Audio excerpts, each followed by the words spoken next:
Border experts say the area near Fronton is a hotbed for narcotics and human smuggling. Channel 5's Christian Von Preissing looked into the Transnational criminal organization experts say is controlling the area. He joins us live in the studio. Christian.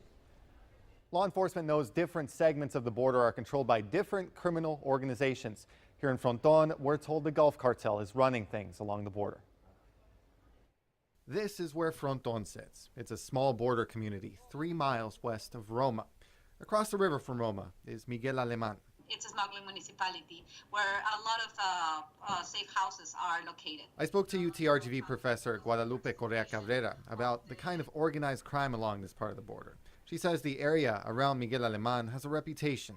A plaza of the human smugglers connected with the Gulf Cartel. Smugglers work on their own, but answer to a cartel, the Gulf Cartel, with a history that started early on. They specialize in drug trafficking. It started with drugs. Then Correa Cabrera says the competing Zeta cartel grabbed for power. And the Mexican military came down hard on the cartels too. The Gulf Cartel had to make more money to fund a war. They committed extortion. They got involved in other criminal businesses such as, stealing fuel, stealing hydrocarbons, and smuggling and trafficking people. It tells the story about what happens on these banks. Drug traffickers started doing more. Now Cabrera says human trafficking is more dominant and organized. Piso means a smuggling fee.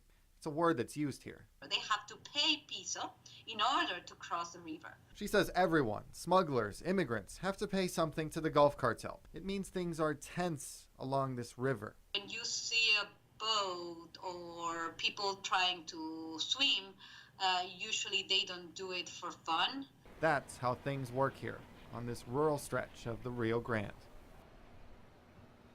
Correa Cabrera says the Gulf Cartel is weaker than it was before. The presence is still there along the banks near Fronton. In the Channel 5 News studios, Christian Von Preissing, Channel 5 News at 6.